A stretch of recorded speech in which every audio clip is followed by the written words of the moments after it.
Okay, Assalamualaikum warahmatullahi wabarakatuh. Okay, so recording ni dilakukan kerana ketika usrah wanita yang baru-baru ni slide tak ditunjukkan di Google Meet. So saya sharing, saya buat recording kerana saya rasa slide ni agak penting juga untuk di-sharing. Okay. So tajuk adalah mencorak anak IR 4.0. Apa pilihan anda? So kita lihat hari ini bila situasi COVID, kebanyakan anak-anak akan belajar di rumah. Dan mungkin tak tahu bagaimana pengalaman parents lain, tapi anak saya memang suka main game atau suka buat kadang tengok YouTube tanpa kawalan. Jadi sebenarnya tajuk perbincangan pada hari ini, kita nak berbincang bagaimana kita nak mencorak anak IR 4.0 pada masa yang sama, mengawal mereka daripada terlalu immerse dalam teknologi. Kerana siapa pernah dengar Robin Sharma berkata, technology is a good slave but it's a bad master. Kan? Jadi kita nak teknologi ni menjadi hamba kita, bukan kita diperhambakan oleh teknologi. Dan mungkin kita matang untuk buat benda tu, tapi anak-anak belum lagi. So saya cuma ajar beberapa tips pada hari ini yang boleh dikongsikan, dan bagaimana tajuk ni related dengan jauhi zina. So kita akan lihat bagaimana pengawalan teknologi ni sebenarnya menyumbang kepada tema untuk menjauhi zina. Okay. So sebelum we go further, saya nak buat disclaimer. Saya bukanlah ibu yang terbaik. Okay. Memang saya banyak kelemahan. Okay. I'm not a super mom. I'm just trying my best. So ini cuma satu sharing session. Yang sekiranya ada lainnya, ada tips lain, mungkin boleh dikongsikan juga. Okay, bermain game versus mencipta game. So, saya jumpa satu artikel yang sangat menarik mengatakan dari Elon Musk. Dia kata, so sebenarnya dia many of the best programming engineers lahir kerana suka main game. Pada masa yang sama juga, main game terlalu banyak ni sebenarnya adalah satu masalah kesihatan daripada World Health Organization. Jadi macam mana kita, zaman ni kita tak boleh menidakkan teknologi, kerana Rasulullah kata menyuruh kita mendidik anak mengikuti zaman. Tapi bagaimana kita nak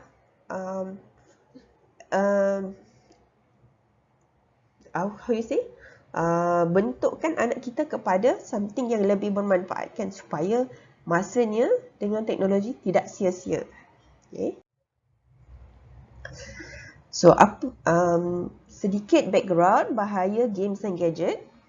Okay. So sebenarnya orang bermain game ni bahaya. Saya pun baru tahu benda ni. Sebab dia bermain game ni dia ada chat. Tahu, maksudnya anak kita boleh bermain dengan siapa-siapa dalam dunia dan mereka boleh berkomunikasi melalui chat. Jadi isu sekarang ni ramai pedofil. Siapa yang tak tahu apa tu pedofil? Pedofil adalah orang dewasa yang sedang mencari mangsa kanak-kanak untuk melakukan gangguan seksual. Mereka menggunakan game atau teknologi. Jadi sangat bahaya. Kita rasa sekarang anak kita duduk dalam bilik main game, atau di hadapan kita ataupun di hadapan kita nampak benda tu biasa, but mereka sebenarnya boleh chat dengan orang luar.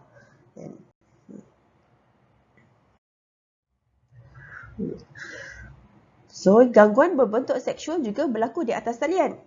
Okay, bagaimana seorang remaja di-groom oleh computer games, kan? Ada orang boleh berpura-pura jadi Justin Bieber, seorang artis barat yang sangat dikenali, dan melakukan gangguan seksual kepada kanak-kanak online. Jadi game, saya kata ia adalah satu it's a very good slave but it's a bad master. Jadi kalau kita jadikan game sebagai hamba, jadikan teknologi sebagai hamba adalah baik, jangan jadikan sebagai tuan. Right. Isunya juga bagaimana kita nak kontrol anak-anak kita dalam menggunakan teknologi. Okay. So, ini mungkin boleh kongsikan pengalaman pas saya upload video ni, bagaimana anda mengawal akses gadget atau komputer anak anda. Right. So, mungkin boleh sharing, ada parents lain yang boleh mengambil manfaat. Okay. Okay, ini daripada saya. Sebab sekarang ni ibu bapa tidak boleh bekerja pada rumah. Saya universiti tidak membenarkan saya bekerja pada rumah kecuali sekiranya saya under quarantine ataupun kawasan yang saya duduk ada PKPD dan darurat. Jadi oleh sebab anak saya masih bersekolah rendah dan mungkin belum matang lagi menggunakan teknologi, saya I use these two tools. Okay. So these two tools bagi saya alhamdulillah sangat membantu. Kan? Dan feedback daripada anak saya sendiri baru pagi tadi dia kata, Umi, Husna kata, Umi, Husna sekarang dah kurang dah main game. Dah kurang dah tengok YouTube. Diorang, anak saya ni dia suka follow channel Cikidot. Dia macam banyak challenge kan. Challenge makan mie lah, challenge macam-macam, yang macam kita tak terfikir. So, dia suka. Jadi saya memberikan dia handphone tanpa SIM card dan saya boleh track penggunaannya menggunakan Family Link. Dan juga di laptop sebab mereka pun belum melakukan pembelajaran secara online di rumah sekolah, saya menggunakan Windows 10 Family. So Windows 10 ni sebenarnya ada parental control kan, dan pagi tadi anak saya komen Umi, dia kata, sejak Umi letak limit dan dekat laptop, dekat komputer, dia dah kurang dah. Dia kata, dia komen dah, kakak dah kurang dah tengok laptop sebab dia nak jimat masa. Jadi saya memang dah set masa pagi jam mereka boleh guna, dengan saya set bagi buffer 1-2 jam lepas tu. Dan lepas tu dia dah tak boleh dah guna app tu sendiri kan. So, okay, ini contoh print screen daripada Google Family. So kalau kita lihat, kita boleh schedule daily limit, maksudnya satu hari berapa jam. Jadi bagi saya 3 jam sehari dah cukup. Kadang-kadang Sunday, Saturday saya bagi lebih, right? Dan setiap kali anak-anak nak download di Google Play, mereka kena minta permission kita. So kalau anak tahu dan kalau dia nak buat sendiri, dia kena letak password.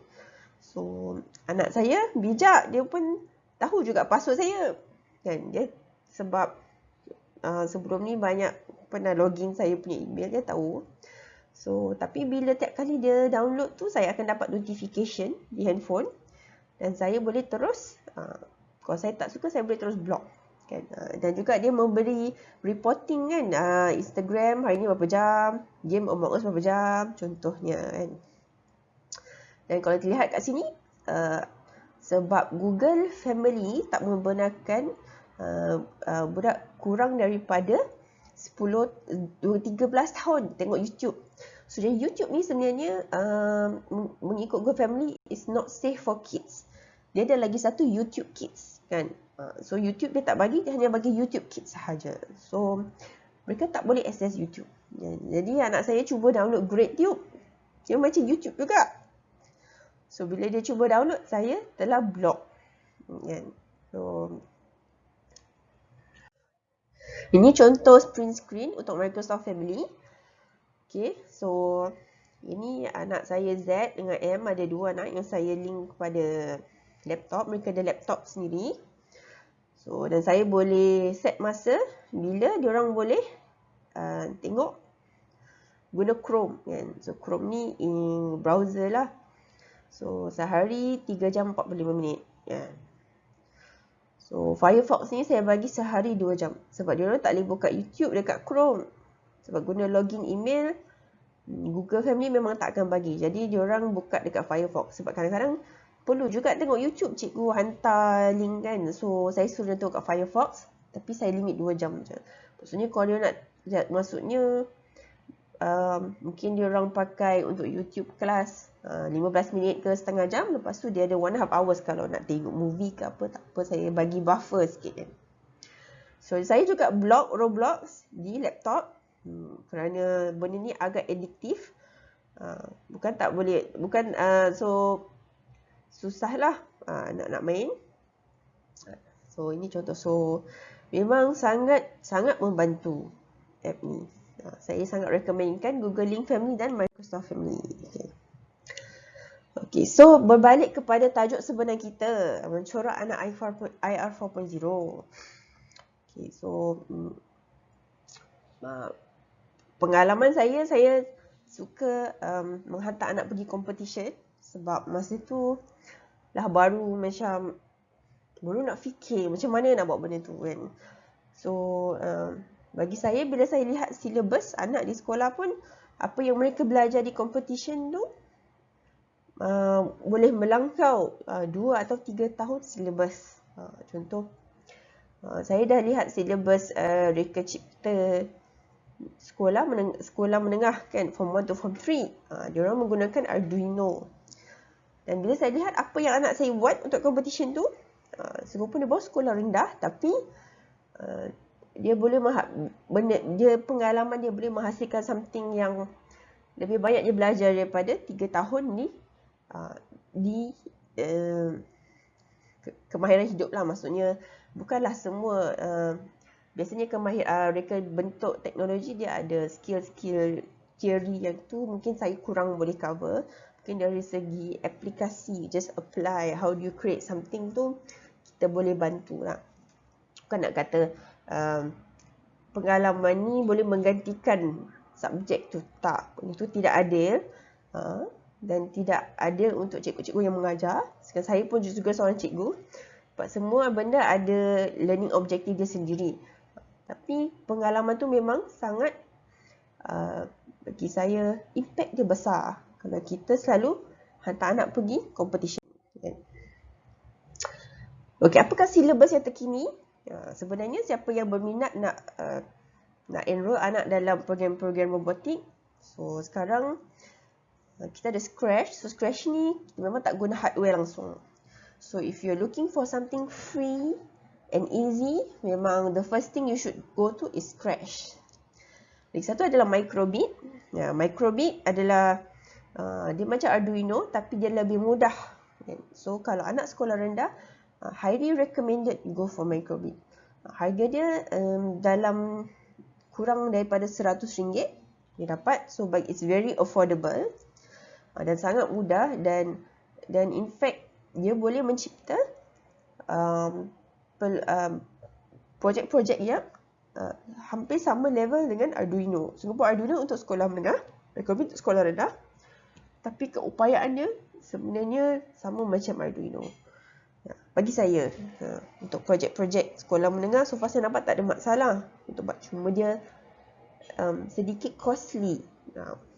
Kalau macam Arduino, macam Maker Uno ni mungkin harga 30, Microbit dalam 80 kan, online. Dan saya biasa akan membeli barang-barang saya di Cytron. Boleh Google Cytron kan. Dan juga sekarang ada juga silibus Lego kan, Lego Education. So antara alternatif yang popular hari ini, satu Scratch. So Scratch tak perlu hardware. Kalau yang perlu hardware, kita ada Microbit dan Arduino. So dan kalau yang ada bajet lebih, boleh beli Lego Education. Cumanya this is a cost of Lego Education. Saya sendiri belum membeli Lego Education ni kerana kos dia sangat tinggi. Tapi memang World Robotic Olympiad menggunakan Lego dan memang boleh pakai sampai tua benda ni. So if you are serious untuk anak terlibat dalam robotik, so it is an option. bukan nak kata mesti, but it's an option. Saya kenal juga banyak parents yang beli. Cumanya bila saya sembang kan dengan kawan yang beli untuk anak, mereka kata sebab benda tu mahal, so dia memang tiap-tiap tahun akan menyuruh anak masuk competition lah. Sebab nak dapat modal balik kan, dah beli 1,000. Tapi saya lebih risau Lego tu hilang sebab barang dia kecil-kecil kan. Dan juga Lego ni dia punya sensor agak mahal. Macam mungkin setiap sensor tu harga puluh-puluh. Kalau macam Microbit Arduino nak beli barangnya mungkin kurang RM10 boleh dapat kan. Ada yang RM1, RM2 pun ada. So Lego ni dia agak mahal, tapi dia boleh tahan lama lah kan. So dan juga boleh masuk banyak pertandingan peringkat antarabangsa. Cuma Microbit pun dia ada pertandingan peringkat antarabangsa. Microbit ni is developed by Microsoft kan. Dan Arduino memang banyak lah. Mungkin lagi banyak Arduino peringkat kebangsaan antarabangsa. Belum pernah tengok lagi kan. Okay. Tapi kalau anak sekolah rendah and you want to start for cyber physical computing. Apa maksudnya cyber physical? Tadi kita tengok ada juga yang programming tak ada hardware langsung. Yang ni ada some hardware sebab biasanya dengan budak kalau ada hardware dia orang macam lebih teruja kan. So I would highly recommend EduBit training. Yang ni saya sendiri pun ada satu di rumah. And memang lepas buat ni dia siap ada dia punya modul yang kita boleh baca, kita boleh faham, memang sangat mudah untuk tahu. And I highly recommend you to buy this. Bagi saya, anak saya pun sendiri boleh baca modul tu tanpa bantuan saya. Tapi mungkin kalau dia orang ada masalah, kita boleh tolonglah sikit-sikit. So, kalau tak nak hardware, just programming only, you can go with Scratch. Right? Scratch is free, right? So if looking for, kalau siapa yang nak outsource coding ni, boleh try Cumbaka. Cumbaka is saya dah lihat modul dia memang sangat menarik kan. Dan saya sendiri dah beli buku modul dia lah. So then ada EduSteams, Junior Innovate. So Cumbaka ni is a organizer for Junior Innovate and Young Innovator Challenge. Junior Innovate ni is pertandingan untuk sekolah rendah, dan Young Innovator Challenge is untuk sekolah menengah kan. So anak saya sekarang baru enroll Junior Innovate untuk sekolah rendah. So kalau kita lihat yang enroll pertandingan ni untuk Junior Innovate ni, itu saya tanya lebih 400 sekolah satu Malaysia kan. Sebelum ni anak saya pernah masuk yang Minggu Sains Negara punya, satu Malaysia dalam 40 lebih je, mostly sekolah kebangsaan. Tapi Junior Innovate ni kebanyakannya adalah sekolah antarabangsa, international school, dengan sekolah Cina. So kita lihat sekolah antarabangsa, sekolah Cina ni biasanya parentnya bajet tinggi, dan juga mereka ada kesedaran yang tinggi untuk masukkan anak dalam bidang IR 4.0. So jadi kita boleh lihat benda ni adalah satu option, mungkin suatu jihad bagi kita kan. Okay, so lastly, sometimes asking for help is the bravest move you can make. Maksudnya siapa yang berminat nak menjeburkan anak dalam bidang ni dari awal, itu sebenarnya memerlukan komitmen yang agak tinggi.